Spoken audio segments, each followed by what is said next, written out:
Well, skylines were built in Colombia as a transportation system. Originally, when you have this vertical city, you need some way to get product from one place to another. But what started happening along the way is, first this was kids, because it's always kids, right? Started figuring out a way to get these sky hooks that they could connect to the lines and sort of get from one place to the city and do these acrobatic feats on them. But as the situation in Colombia started devolving and the place got more violent and normal routes of transportation started getting disrupted, and people started using the skylines to get around. The Vox Populi and the founders started using it in combat situations. And all of a sudden, the requirement for guys who knew their way around a skyline and who could fight effectively on the skylines became way more important. And by the time Booker gets to Colombia, the skylines have a broad range of usage, and you'll see in the demo, cargo being moved around on those things. That creates even a more hazardous situation. But there's also people using it for all kinds of purposes, including and especially combat.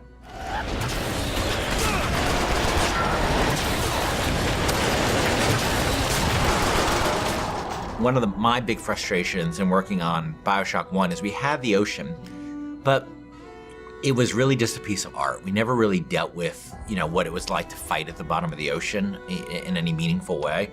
And in Infinite, we wanted you to be in the sky. We wanted the visuals, obviously, of that, which I think are really great. But we also wanted vertical combat.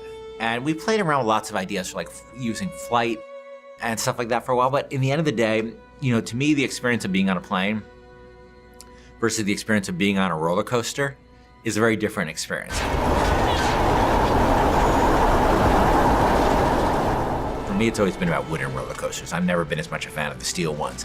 And that sort of clackety-clack feeling of, that going up to the top of a hill and then going over, and that amazing feeling you have.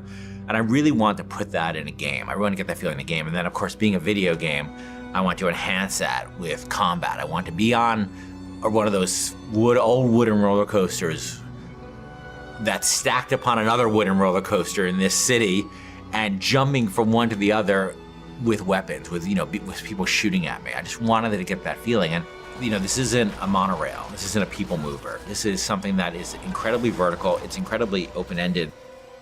And that's what BioShock games are about. They're about giving the player a ton of tools and a ton of options and just letting them go to town. The skyline! Follow me!